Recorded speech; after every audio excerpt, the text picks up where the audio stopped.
الرحمن الرحيم واذكر عبدنا أيوب إذ نادى ربه أني مسني الشيطان بنصب وعذاب وقال تعالى في آية أخرى واذكر عبدنا داود ذا الأيد إنه أواب صدق الله العظيم وصدق رسوله النبي الكريم ونحن على ذلك لمن الشاهدين والشاكرين والحمد لله رب العالمين. وقال تعالى في شان حبيبه ومحبوبه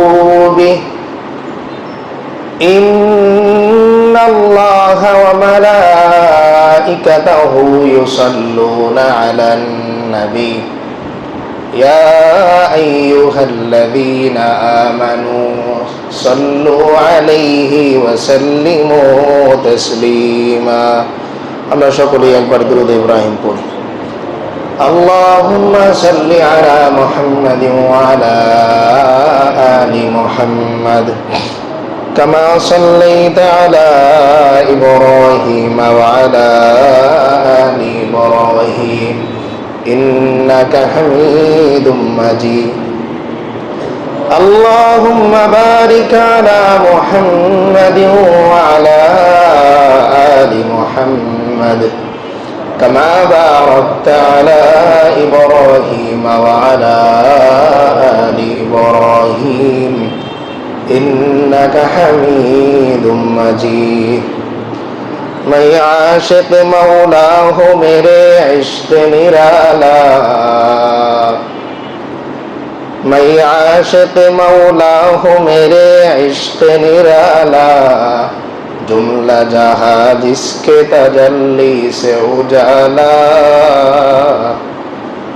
जुमला जहाँ जिसके तजल्ली से उजाला, ऐ बहर करम सदका हुसैन इब्न अली का, ऐ बहर करम सदका हुसैन इब्न अली का, प्यासा हो मुझे शरबत दीदार पिला दो, प्यासा हो मुझे शरबत दीदार पिला दो, बलगल उला बिकमालिही कशफत दुजा बिजमालिही हसनत जमीउ खिसालिही सल्लु अलैहि व आलिही। अल्हम्दुलिल्लाह, महान अल्लाह ताआलार दरबारे लाख कोटी शुक्रिया যে মহান আল্লাহ রব্বুল আলামিন আমাদেরকে জীবনে আরো একটি জুমা লাভ করার তৌফিক দান করেছেন। এজন্য সর্বপ্রথম সেই মহান মালিকের দরবারে কালিমাতুশ শুকর আদায় করি, জবান খুলে বলি আলহামদুলিল্লাহ।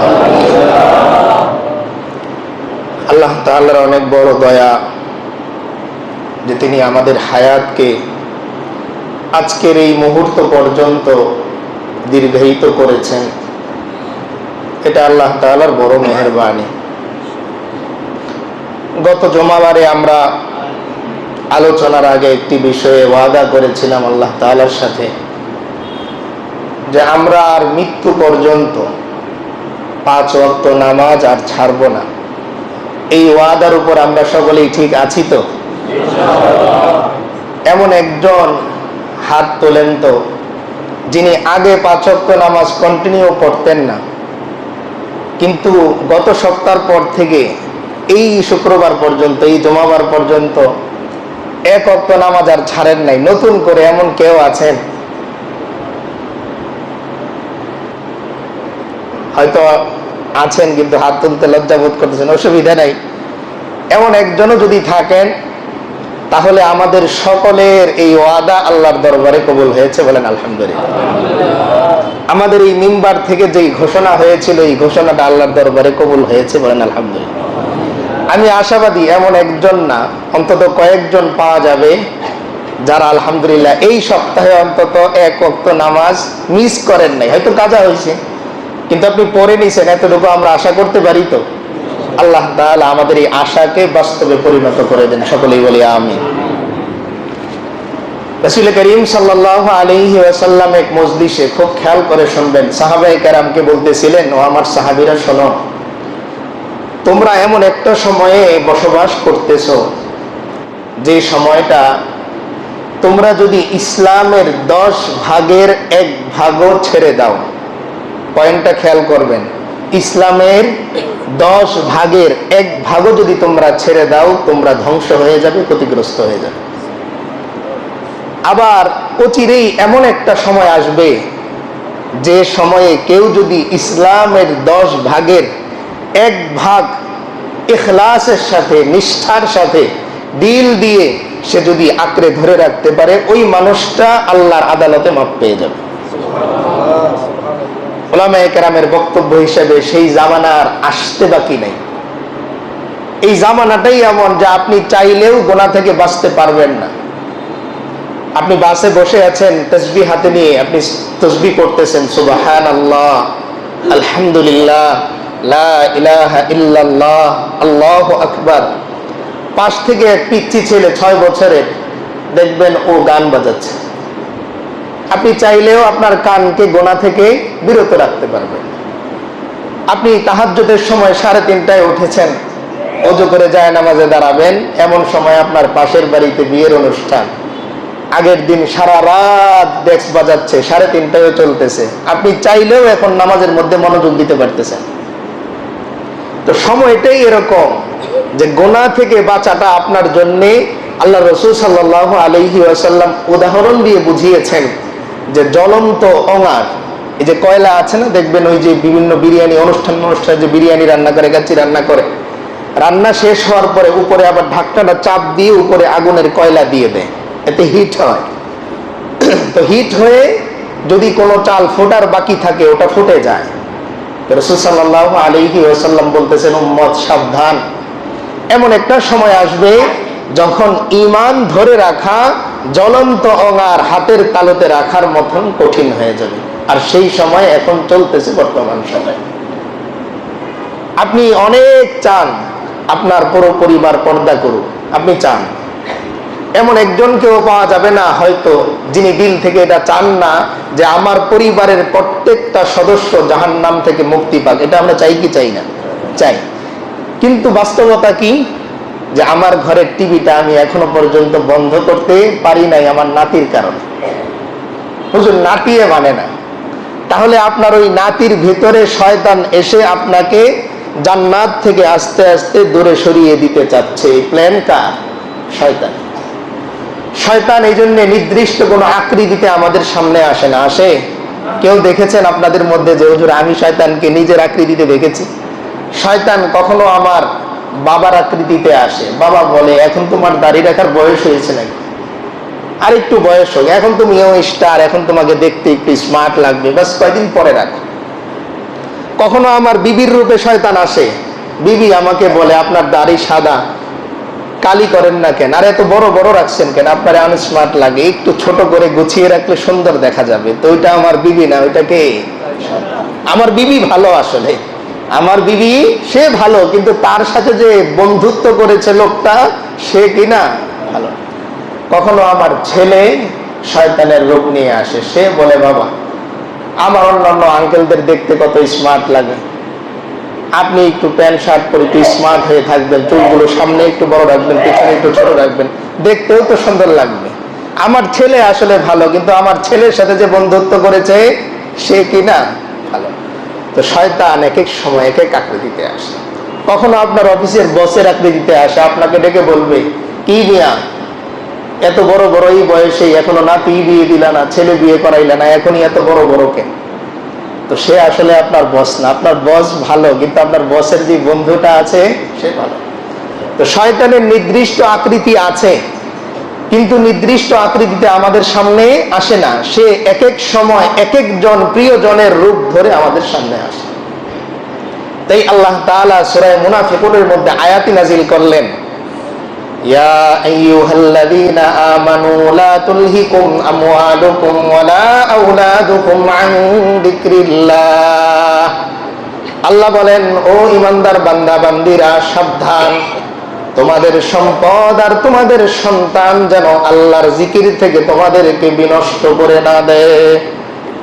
প্রশ্ন আসবে, সন্তান আমার, সে আবার আমাকে আল্লাহর জিকির থেকে ধ্বংস করে কিভাবে? এই যে এইভাবে করে। তোমার সম্পদ, আমার ব্যবসাটা এখন অনেক বড় হয়েছে, 2000 ডেলিভারি এখনো পর্যন্ত পেন্ডিং এ আছে, নামাজটা একটু পরেই পড়বো না, অর্ডারটা শেষ করি, এটাও তো একটা মানুষের খেদমতি। শয়তান এইভাবে বোঝায়। আপনি কত বড় যুক্তিবাদী! শয়তানের চাইতে বড় যুক্তিবাদী এই পৃথিবীতে নাই, কারণ শয়তান নিজে মুবাহাসা করছে তার সাথে, আল্লাহর সাথে। তো তার চাইতে বড় যুক্তিবাদী আছে এই পৃথিবীতে? এই জন্য আপনি যত বড় মাওলানা, যত বড় মুফতি, আপনার সাথে যেই শয়তান আসে সে এর চাইতে আরো ডেঞ্জারাস মুফতি, ভয়ঙ্কর মুফতি। আপনি যত বড় মাস্টার্স কমপ্লিট করনেওয়ালা, শয়তানের চাইতে আরো কয়েকশো গুণ বেশি কমপ্লিট করনেওয়ালা। তো এই জন্য শয়তানের সাথে আমরা কুলিয়ে উঠতে পারবো না দেখেই আল্লাহ তাআলা বলেছেন, মিনাল জিন্নাতি ওয়ান নাস, মিনাল জিন্নাতি ওয়ান নাস। আল্লাহ, আমি আপনার কাছে জিন্নাত শয়তান থেকে পানা চাই, মানুষ শয়তান থেকেও কি চাই? পানা চাই। আল্লাহ শিখিয়েছে, কুল আউযু বিরাব্বিন নাস, মালিকিন নাস, ইলাহিন নাস, মিন শাররিল ওয়াসওয়াসিল খান্নাস, আল্লাযী ইউওয়াসউইসু ফি সুদুরিন নাস মিনাল জিন্নাতি ওয়ান নাস। আয়াতই নাজিল করে দিয়েছেন আল্লাহ। এই জন্যে বর্তমান সময়টা এত ভয়ঙ্কর একটা সময় চলতেছে, এই সময়ে আমরা আরেকটু সতর্কতার সাথে চলতে হবে। দুনিয়ার ক্ষেত্রে আমরা সতর্ক হয়েছি, ব্যবসা করতে যে একবার লস খেয়েছি, তো আমি পলিসি পাল্টিয়েছি, এখন আর ওই পলিসিতে ব্যবসা করি। আমি আগে যেই সিস্টেমে বিভিন্ন জায়গায় লেনদেন করতাম, ধরা খেয়েছি, এখন এটা পরিবর্তন করেছি। পরিবর্তন করি নাই শুধু আমার দিনদারিতা, কি পরিবর্তন করিনি? আমার দিনদারি পরিবর্তন করি। এইভাবে নামাজে গেলে আমি ধোঁকা খেয়ে যাই, তো এটা আমি আর পরিবর্তন করিনি যে আমি নামাজে আর এইভাবে যাব না, ওইভাবে যাব। দেখেন, আমার প্যান্টটা যখন টাকনোর নিচে, এই অবস্থায় আমি মসজিদে আসতেছি, আশা বারণ করি না আমি, আপনি আসেন। কিন্তু প্রশ্ন হচ্ছে, প্রতি জমাই যখন আপনি টাকনোর নিচে প্যান্ট পরে আসবেন, হঠাৎ একটা জমায় প্যান্ট ভাঁজ দেয়াটা আপনি ভুলে যাবেন, এটাই স্বাভাবিক। তাহলে যেই প্যান্ট আমাকে হারাম কাজ করতে সহযোগিতা করে, আমি ওই প্যান্টটা পরিবর্তন করলেই তো সমাধান হয়ে যায়। ক্যান্সার যখন শরীরে হয়, তখন ডাক্তার অপারেশন করে আসলে কি করে? ক্যান্সার শরীরে রেখে মেডিসিন দেয় নাকি কেটে ফেলে দেয়? কেটে ফেলে দেয়। আমরা আমাদের নিজের রোহের যেই চিকিৎসা, এই চিকিৎসাটা করি না। যেই কারণে আমি আমার আল্লাহর থেকে দূরে সরে যাই, ওই কারণটাই আমার জীবন থেকে কি করতে হবে? সরিয়ে ফেলতে হবে। হযরত সুলাইমান আলাইহিস সালাম, আমি আমার মূল বক্তব্যে চলে আসবো, এটা বলেই শেষ করি। তিনি যুদ্ধের জন্য অনেকগুলো ঘোড়া নিলেন, সব উন্নত মানের ঘোড়া। এক বিকেলে তিনি ঘোড়াগুলো পর্যবেক্ষণ করতে চাইলেন, যে আমি যে যুদ্ধের জন্য সেরা সেরা ঘোড়াগুলো নিলাম, এগুলো একটু দেখি এগুলোর কি অবস্থা।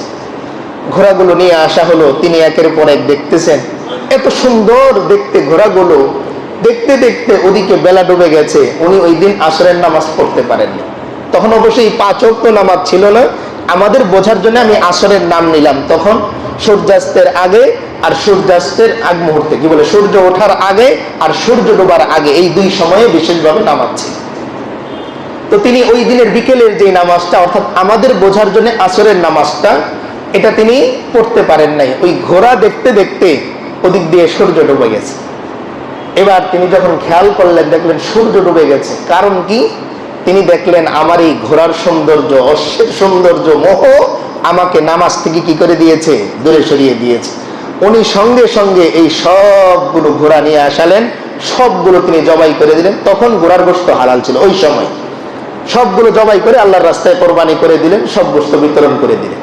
এবার সঙ্গী সাথীরা জিজ্ঞেস করলেন, নবী সুলাইমান, এত দান দিয়ে যুদ্ধের জন্য প্রস্তুত করা, তৎকালীন সময়ে বর্তমান সময়ে যেরকম সৈনিকদের ট্রেনিং করানো হয় যুদ্ধের জন্য, তৎকালীন সময়ে এরকম বাহনকে কি করানো হতো? ট্রেনিং করানো হতো, ঘোড়াকে ট্রেন করা হতো। তো এরকম ট্রেন করা উন্নত মানের ঘোড়া বর্তমান সময়ের এক একটার দাম প্রায় 11 থেকে 12 লক্ষ টাকা করে তৎকালীন সময়ে কেনা। এই সবগুলো ঘোড়া উনি জবাই করে আল্লাহর রাস্তায় দিয়ে দিলেন। সাথীরা জিজ্ঞেস করলেন, এত পয়সার ঘোড়া, এত এত টাকার ঘোড়া, এগুলো আপনি সব আল্লাহর রাস্তায় কোরবানি করে দিলেন?